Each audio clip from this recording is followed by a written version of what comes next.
Doutor, ok, né? Vamos lá. Viu, Sérgio? Depois eu te respondo. Eu te mando um e-mail, tá, Sérgio? Tá?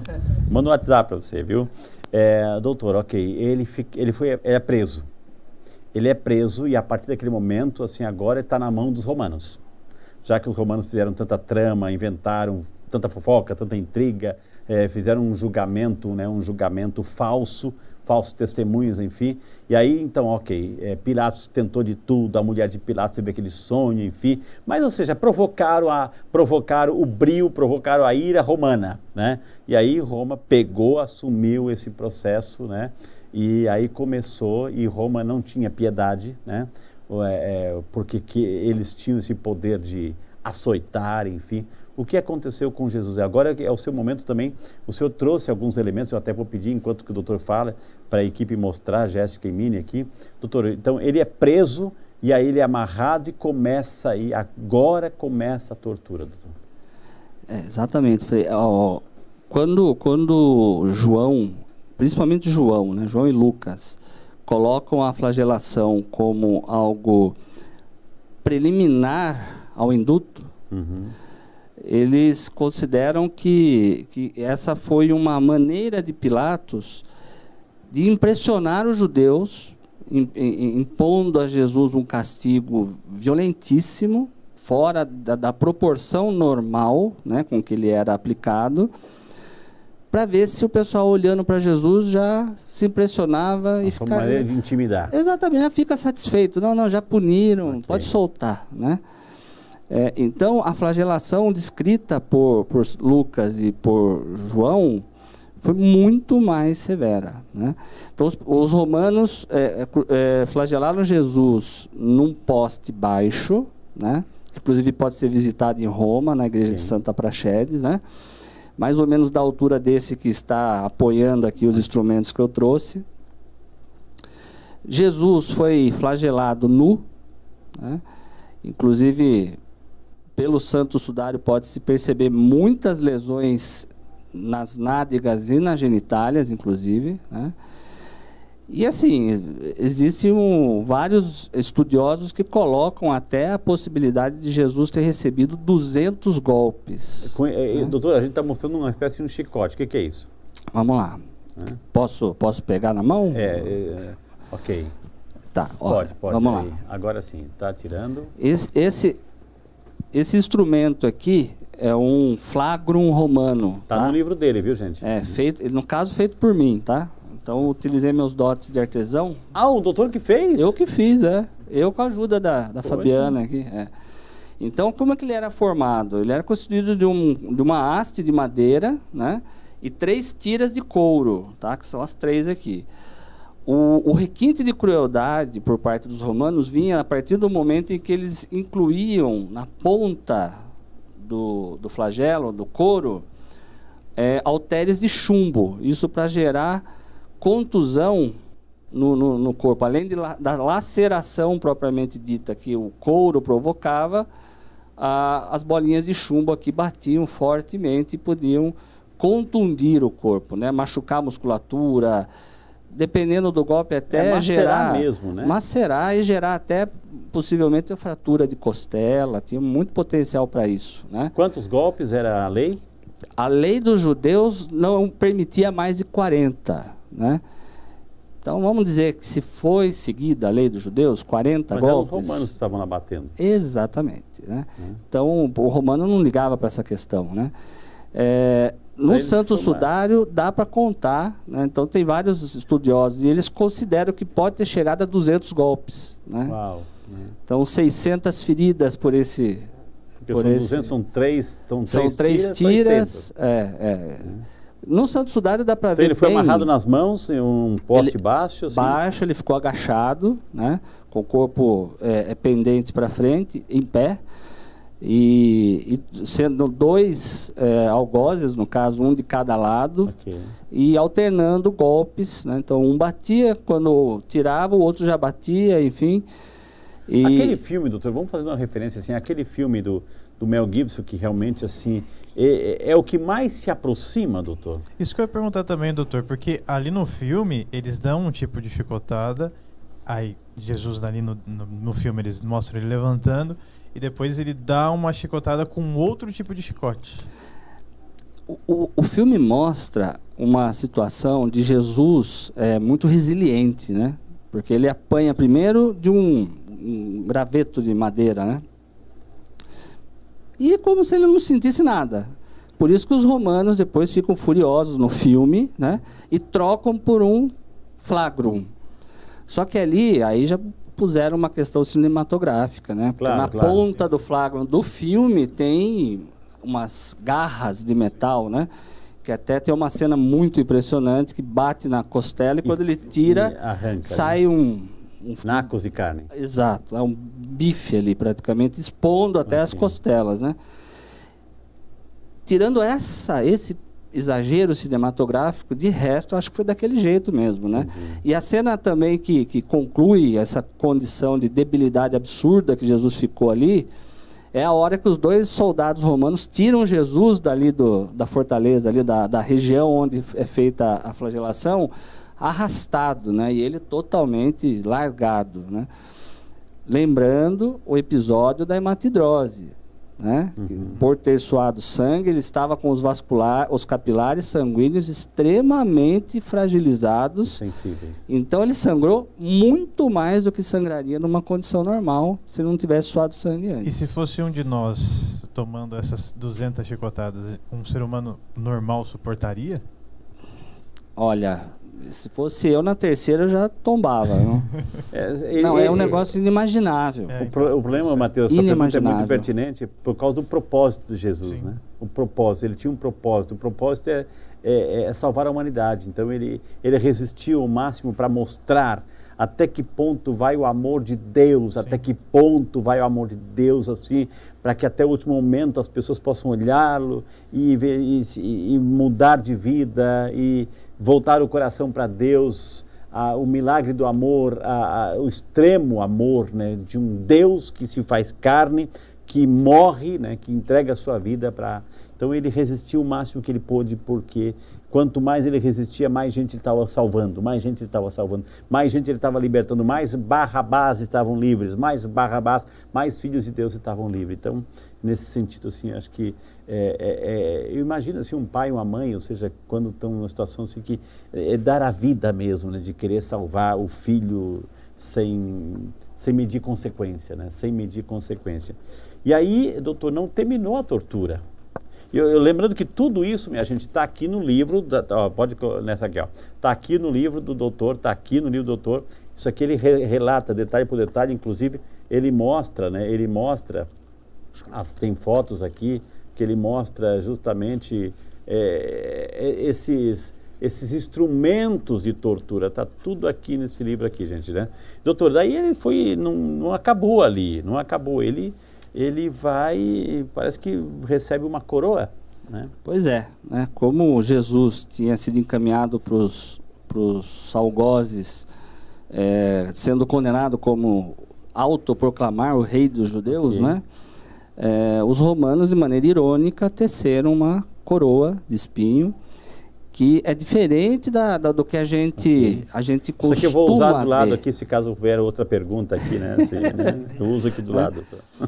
Então, vocês verem nós como estamos é. acostumados a ver na representação artística, né, a coroa como sendo uma tiara, né, que envolve a cabeça, né, a circunferência da cabeça, melhor dizendo. Mas a coroa original, ela foi feita como um capacete, né, que está aqui comigo. Então, esse era um modelo da coroa. Esse é o modelo da coroa que eu pedi para um artesão lá de Sorocaba fazer, com base na foto da réplica que está no Museu do Santo Sudário em Turim. Okay. Né? Que ali tem uma. Ele está fazendo referência, feitinha. só dá licença, doutor, ele faz muita referência ao Santo Sudário de Turim. Por que o sudário? O sudário é aquele pano que foi colocado, né, quando Jesus morreu, enfim, foi colocado aquele pano por cima de Jesus, o tamanho do corpo, foi enrolado, enfim, aquele pano. Então, esse é o sudário, porque quando foi recuperado, né, que Jesus ressuscitou, o pano ficou ali. Então, esse pano trouxe, né, porque estava todo cheio de sangue, etc., trouxe justamente uma espécie de uma impressão, né, uma impressão digital do que ficou naquele pano daquela pessoa que foi coberta, deitada em cima daquele pano, né? Acho que vale a pena a gente detalhar alguma coisa do sudário, né? Vale. O sudário, ele tem a impressão, como o senhor bem disse, de um corpo que passou por um sofrimento e morreu de morte de cruz, né? Tem sinais muito claros disso. Com base até nos relatos do Evangelho, teve um matemático italiano que fez um cálculo para saber qual seria a possibilidade daquela imagem não ser a imagem de Jesus, né? Okay. Então ele olhou todos os detalhes. Uma fraude, né? E assim, o cálculo dele acho que foi bem convincente, porque a chance de não ser Jesus ali é 1 em 200 bilhões de chance. 200 bilhões, né? Porque é muita coincidência, né? O que tem ali impresso e ninguém sabe como que aquela imagem se formou, né? Alguns cientistas dizem que foi uma emanação enérgica muito forte, muito intensa, que deixou a marca no tecido. Como o pano de Verônica também. Como se fosse um queimado, né? É o pano de Verônica. Exato. E o que eu acho interessante ali é que as marcas de sangue, elas não estão impressas, mas decalcadas, né? Então o sangue que está ali é um sangue verdadeiro, é um sangue real. E é um sangue do tipo AB positivo, que era o sangue mais comum entre os judeus, né? Okay. E para a gente falar um pouquinho mais de curiosidades, entre aspas, né? Esse sangue AB positivo é o mesmo identificado em todos os milagres eucarísticos. Uau! Então, né, não precisa falar muita coisa, não tem. Basta. Então convence. Jesus, ele recebeu dos romanos, de modo irônico, uma coroa, né? Que nada mais era do que um capacete trançado por uma planta muito comum lá em Jerusalém, chamada Ziziphus spina Christi. E essa coroa foi fincada na cabeça de Jesus através de pauladas, como diz o Evangelho, né? Aqui eu não trouxe não tem espinho, obviamente é para o pessoal que vai olhar não machucar, mas eu trouxe alguns espinhos equivalentes aqui. Então imagine esse trançado todo da coroa. Aqui, ó. Mostra, dá um close aqui, ó. E deixa eu colocar bem na minha testa aqui, ó. Dá pra ver. Exatamente. Olha, agora imagine, gente, esta coroa, toda ela com espinhos assim, cravadinhos. E quando foi colocado na cabeça de Jesus, os espinhos começaram a entrar no couro cabeludo. Não é um capacetezinho assim que dá para colocar na cabeça, assim, ó, eu coloco na cabeça. Não, agora imagine, repleto de espinhos. E eu disse para o doutor que eu já fui na Terra Santa e conheci a árvore de onde eles tiraram para tecer essa coroa aqui. Então, olha o tamanho dos espinhos, assim, doutor, por favor. São espinhos bastante resistentes, pontiagudos, né? Com uma grande capacidade de penetração no tecido. E nós estamos falando de couro cabeludo, né? Que é uma das partes da pele que tem a maior concentração de terminações nervosas e, consequentemente, a dor, né? De você cutucar o couro cabeludo é tremendo, né? É tremenda a dor. Pelo Santo Sudário foram identificados ao menos 50 ferimentos por esses espinhos, né?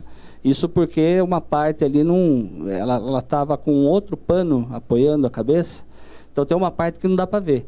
Mas do que dá para ver da cabeça, ficou impresso no Santo Sudário, 50 ferimentos por espinho dessa dimensão aqui. Não é brincadeira, não, né? Imagina, foi colocado na cabeça e dado paulada para justamente o bendito aqui entrar e machucar para valer. Então imagina assim, se com uma pontinha, uma alfinetada assim já dói, né? A gente já tira o dedo, a gente reage, uma alfinetada, um espinho que a gente leva, enfim.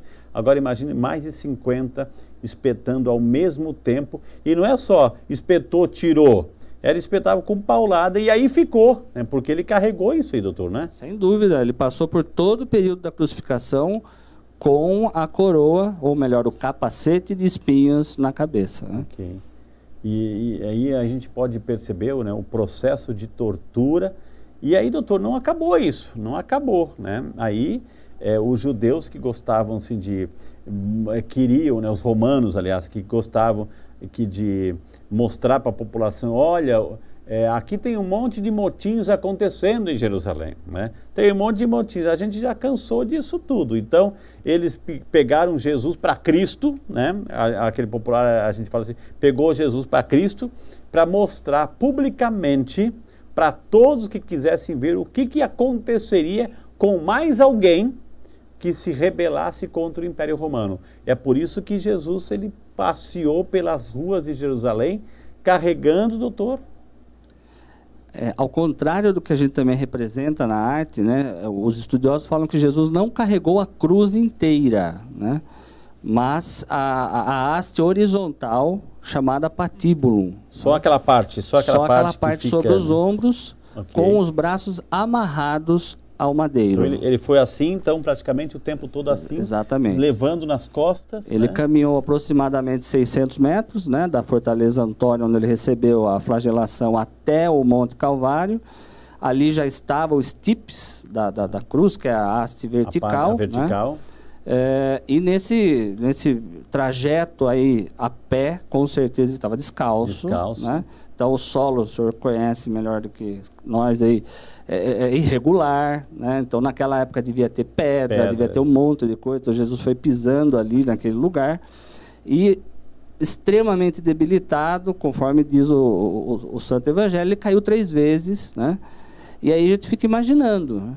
Amarrado, os braços amarrados ao madeiro sobre o ombro, que pesava aproximadamente 50 quilos. Ao cair, a pessoa tende a cair logo de rosto no chão. Mas por uma questão defensiva, se não dá para pôr a mão, joga o joelho, projeta o joelho à frente. Então Jesus caiu 3 vezes, batendo fortemente os joelhos contra o chão, né? Tanto que no Santo Sudário existem várias lesões ali a nível de joelho, fica bem claro isso, né?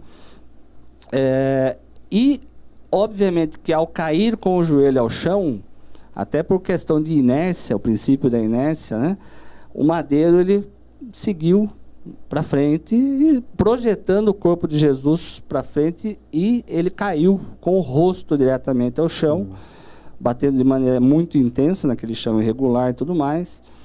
Pelo Santo Sudário existe fratura do osso nasal, do osso zigomático, que é a maçã do rosto do lado direito, um edema importante na região periorbital, né? Então o golpe foi muito intenso, né? E 3 vezes, chegando a ponto assim de Jesus não conseguir mais seguir o caminho, tanto que foi preciso a ajuda de Simão de Cirene, né? Nesse caminho ele consolou as mulheres, esse caminho teve Verônica que enxugou o rosto, enfim, tem tudo aquilo que a gente vê na Via Sacra, esse negócio, né? De você, poxa, ele sofreu tanto e ainda assim ali, naquele caminho, conseguiu consolar as mulheres, teve um encontro com Verônica que enxugou o rosto, talvez ali encontrou outras pessoas, a gente não sabe, né? A gente imagina, né? Então, é incrível ver como Cristo veio para salvar a humanidade, e ali, ainda ali, naquele sofrimento todo, ele encontra a gente, ele encontra cada um de nós, né? Naquele caminho ele continua nos encontrando. Ou seja, mesmo assim, o Mateus está dizendo assim, é muito bonito, porque mesmo assim, diante daquele sofrimento inteiro, daquela agonia, daquela tortura, daquela morte iminente, ele ainda dá atenção, ele se ocupa e se preocupa com o ser humano. Ou seja, ele tem um tempo para retirar, não sei de onde, para atender alguém, né? Então é muito bonito isso. Doutor, segue. E aí? Vamos lá. Então, Jesus, com a ajuda aí de Simão Cirineu, chega até o Calvário, juntamente com Dimas e Gestas, né? Então, fica ao meio dos 2 ladrões. E naquele momento existe o relato da retirada das vestes, né? Então, a gente tem que imaginar um Jesus totalmente em chagas, né? Por conta da flagelação. Então, tendo suado sangue antes, né? Então, imagina, o tecido estava todo colado no corpo, como uma gaze numa ferida, né? E com certeza os romanos não usaram de nenhuma delicadeza para tirar as suas vestes, né? Então puxaram com muita energia, com força e sem nenhum cuidado, o que muito provavelmente avivou as lesões, gerando sangramento novamente, dor intensa naquele momento, né? É interessante, doutor, assim, porque no momento em que Jesus estava sendo flagelado lá, amarrado, enfim, chicotada para todo lado, assim, ele estava lá, não era feito publicamente isso, né? Foi uma cena reservada, né? Isso, uma flagelação reservada, enfim. E aí, claro, Jesus ficou praticamente ali, e ali nesse momento ele estava nu, mas quando foi apresentado lá, enfim, para carregar a cruz, etc., né, aí colocaram esta vestimenta sobre ele. Por isso que na hora que tiram, né, doutor? É aquela questão do evangelho, do ete-homo, na apresentação, né, que Pilatos faz. Exato. Ali, eis o homem, perante os judeus naquele momento da escolha entre ele e Barrabás. Então ele aparece lá usando uma coroa de espinhos, com um cetro na mão e uma túnica, né? Então eu acredito que ele seguiu esse caminho do Calvário usando essa túnica. É uma forma de humilhá-lo ainda, né? Olha o rei, olha o rei, olha o rei. Né? Exato. Então aí foi retirada essa veste no momento ali de pregá-la à cruz, porque habitualmente se pregava o indivíduo nu. Ok. E é interessante, né, doutor, que ele chega lá no alto da cruz, a gente sabe as 7 palavras que o Sérgio perguntou aqui, né? Pai, perdoa-lhes, eles não sabem o que fazem. Depois, hoje estarás comigo no paraíso, falar para um dos ladrões. Mulher, eis aí o teu filho, né? Filho, eis aí a tua mãe, para Nossa Senhora. Meu Deus, porque me abandonaste? Eli, Eli, lama sabachthani. Tenho sede, né? E tudo está consumado, e Pai, em tuas mãos entrego o meu espírito. Eu estou citando as 7 palavras, 7 frases de Jesus, enfim, de qualquer maneira, por causa até mesmo do nosso tempo aqui, viu, gente? Mas daria toda assim, uma teologia, uma catequese sobre essas 7 palavras de Jesus na cruz. E aí ele estava no chão, doutor, no chão, com essa haste horizontal, e aí foi o momento de levantar. Jesus foi colocado deitado sobre o patíbulo, né? Aquela parte horizontal da cruz. E aí ele foi cravado à cruz com pregos, né? Que eu fiz também uma réplica, né? É assustador até, né? A gente olha para ele e sente a dor, né? E também, né, considerando que não foi do jeito como se representa a arte, né? Não foi colocado esse prego na mão de Jesus, né? Porque anatomicamente o tecido da mão, ele não teria capacidade de sustentar o doutor, peso. Aonde que foi aqui, doutor? Vamos lá, foi deixa eu o meu relógio aqui. Foi, né, no punho. Aqui, doutor, então lá, vamos mostrar vamos aqui. Lá. Né? Então foi nessa região aqui do corta punho. Aqui para mim, aqui, ó, aqui, isso aqui. Aqui, ó. Aqui. Não, né? Aqui. Aqui geralmente a gente mostra aqui rasga, né? Aqui no máximo 50 quilos rasga. Já rasga o dedo, mas aqui foi não. Aqui não, porque aqui tem algumas estruturas ósseas pequenas. Ok. E essas estruturas todas entrelaçadas por uma série de ligamentos e tecido fibroso que permite uma resistência desse tecido. Que sustenta a pessoa lá em cima. Que sustenta. Os romanos sabiam muito bem como executar. As né? técnicas de tortura. Exatamente. Então eles não iam dar uma bobeada dessa de colocar na mão, Jesus cairia da cruz. Ok. Se fosse na mão ia rasgar rápido, né? Ia cair. Jesus era um homem, segundo a reconstituição do Santo Sudário, de 1,80 de altura, pesando aproximadamente 80 quilos. Fizeram cálculos, né? Nossa, minha altura. Nossa altura. Com base até na angulação dos braços de Jesus, os cálculos de que cada punho de Jesus sustentou entre 90 e 115 quilos. Então, anatomicamente, em testes feitos inclusive com cadáveres, né? Colocando 50 quilos de peso, tracionando a mão, rasgaria. Tá? Então, com certeza, Jesus não ficou assim. Não foi cravado pela mão. E quando se analisa o Santo Sudário, é muito clara a imagem dos cravos no punho, né? E aí a gente tem que pensar, né? Eu até vou dar uma tarefa para a equipe aí, a equipe pesquise na internet aí, se vocês têm, alguma imagem do Santo Sudário, até de repente, se conseguirem a imagem do Santo Sudário, até para mostrar para quem está em casa assim, uma representação, assim, uma imagem, uma fotografia do Santo Sudário. Então, se vocês conseguirem, a gente projeta aí. Tá? Vale muito a pena dar uma pesquisada. A ciência que estuda o Santo Sudário chama sindonologia, né? E a partir dessa ciência existem inúmeras informações e é uma catequese praticamente, né? O Santo Sudário é uma catequese. Mas Jesus, quando foi transpassado nas mãos, ele sentiu, obviamente, muita dor pela mobilidade óssea, por laceração dos músculos e tendões e tudo mais. Mas a pior de todas as dores foi da lesão nervosa que ele apresentou. No punho, nesse trajeto onde foi passado o cravo, corre um nervo, que é o nervo mediano, tá? E quando da lesão desse nervo, que não dá para a gente afirmar se a lesão foi parcial ou total, mas que houve, Jesus teve a sua mão adotando uma postura própria da lesão do nervo mediano, que é caracterizada pela flexão total do dedo mínimo e anelar, parcial do dedo médio e a extensão do indicador e do dedão. Então é uma mão, né, a postura da mão assume a mão que os padres imitam, né, na hora da bênção, que é a famosa postura da mão da bênção. Exatamente, porque tem um significado, quando a gente vê uma imagem de Cristo, né, quando a gente vê a imagem de Cristo assim, nessa posição aqui, está indicando duas coisas. É claro, tem esse efeito aqui, mas Deus, né, Pai, o Filho e o Espírito Santo, humano e divino, né?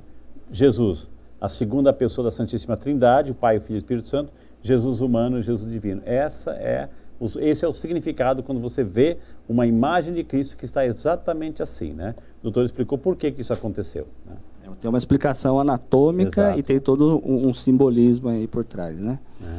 E aí ele foi levantado... E daí, ao contrário também, né? Hoje eu estou contrariando totalmente a arte, né? Porque a gente tem costume de ver quadros, pinturas, né, com uma cruz enorme, alta, né, a tal da cruz sublimes, né, mas na verdade Jesus foi crucificado numa cruz baixa, numa cruz humilis, né, que é a denominação desse tipo de cruz conforme a altura, porque era mais fácil de trabalhar. Você acha que o romano estava querendo ficar subindo escada, ter um baita de um esforço, para quê? Né? Então a cruz era baixa, ficou um romano, um soldado de cada lado do patíbulo para poder levantar.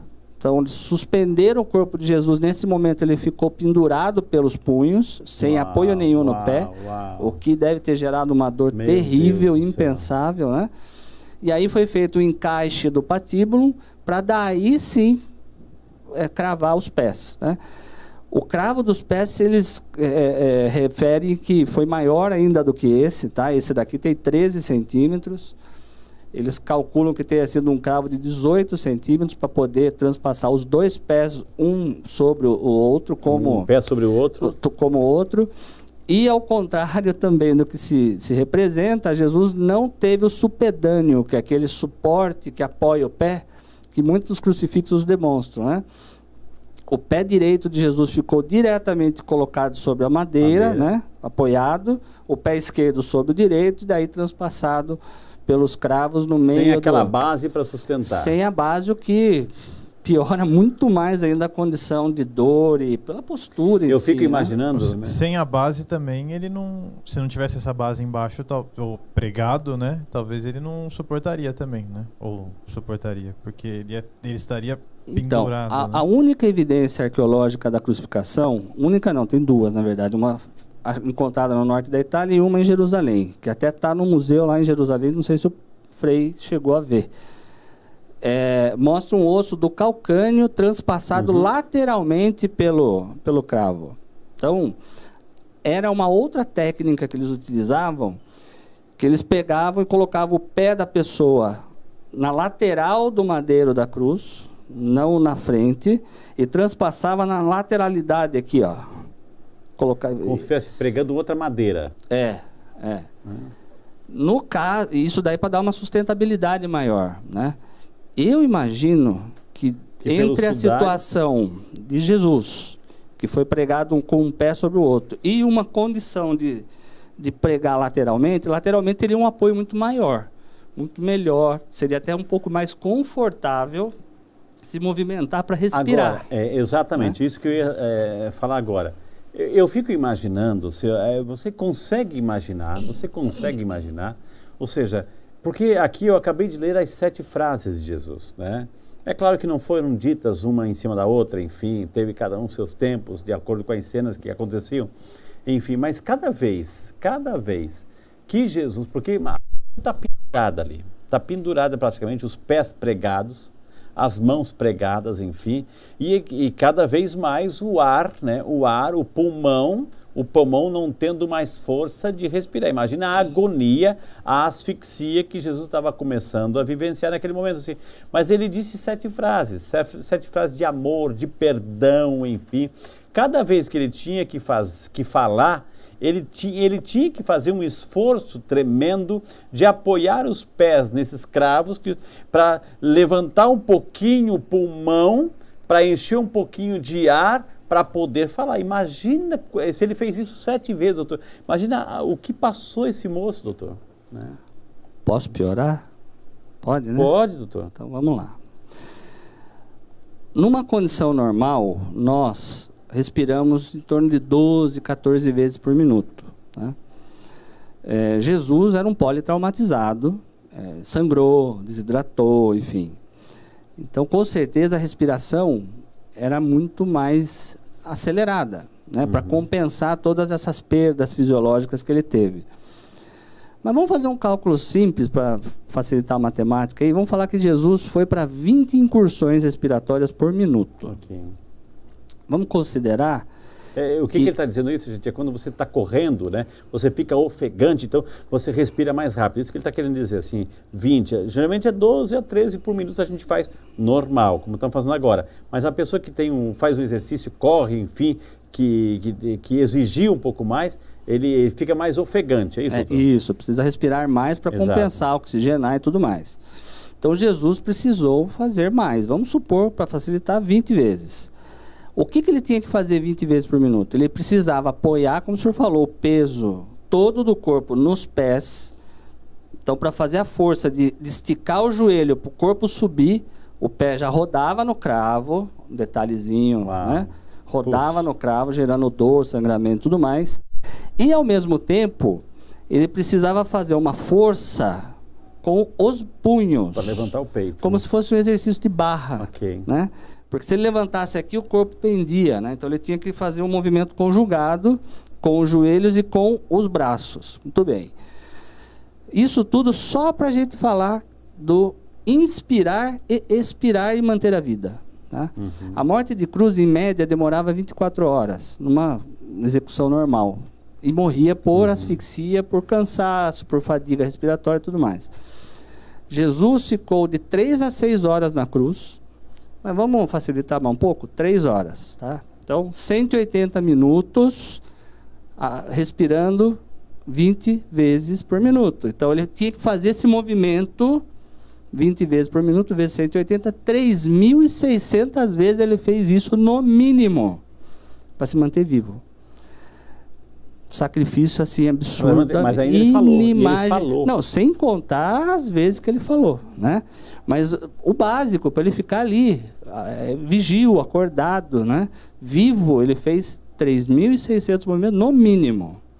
É impensável, né? O esforço. Né? Gente, tudo isso ele fez, né? E a causa de por que ele fez, já sabemos. Ele fez por amor, para salvar a humanidade das trevas, do erro, do pecado. Ele fez isso, né? Por que ele fez isso, gente, assim? Por que Jesus... E aí a gente entende, assim, o significado de tudo isso, ou seja, todo pecado é uma ofensa a Deus. Todo pecado é uma ofensa a Deus, né? E o pecado tem medida? Claro que tem medida. O pecado a gente pode medir. O pecado é medido, a medida do pecado, o tamanho do pecado é medido pela pessoa ofendida. O tamanho do pecado é medido pela pessoa ofendida, ou seja, né, é diferente se eu ofendo uma pessoa qualquer, um homem qualquer, é uma coisa, mas se eu ofendo o meu pai, é outra coisa. Se eu ofendo uma mulher comum, mas se eu ofendo a minha mãe, é outra coisa. se eu ofendo uma pessoa, um trabalhador, mas se eu ofendo um rei, né? Agora ofender a Deus. Agora imagine ofender a Deus. Então, o pecado é uma ofensa, é uma agressão contra Deus. E é como aquele galho da árvore, ou seja, o pecado ele tira, é como aquele galho que se desprende da árvore e vai morrer. O pecado faz com que a pessoa morra. E não é a morte biológica, é uma morte eterna, uma morte eterna. Então, o abismo entre Deus e a humanidade, por causa da soma de todos os pecados da humanidade, a distância era muito grande. E só, preste atenção agora, e só um gesto, e porque Deus, o pecado é uma ofensa, então eu tinha que reparar essa ofensa com um gesto extremo de amor. Deus, o amado precisava, né, o amor precisava ser amado, para reparar essa distância. Só um Deus que se encarna, um homem totalmente Deus e um Deus totalmente homem, né? Um verdadeiramente Deus, verdadeiramente um homem que tinha que amar Deus na maior expressão de amor, que era entregar o tudo. E Jesus na cruz entregou o seu tudo. Jesus entregou o seu tudo para que essa distância, para poder amar a Deus como Ele merecia, para acabar com essa distância infinitamente enorme que o pecado nos distanciou de Deus. Então, a morte de Jesus fez com que essa distância se acabasse. Ele restabeleceu essa ponte, ele restaurou esta amizade com Deus. E isso aconteceu por um gesto extremo, por um amor extremo, a morte de Jesus na cruz. É por isso que agora a gente entende o porquê que Jesus morreu na cruz. Não foi somente por castigo dos judeus, isso foram os meios.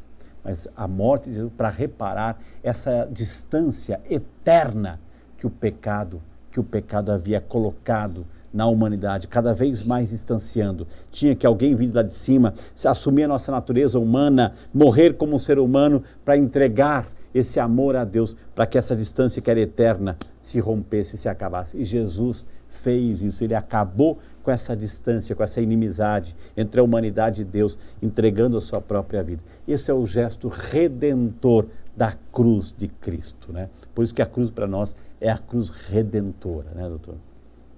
Sem dúvida. A nossa fé ela é pautada na ressurreição, né?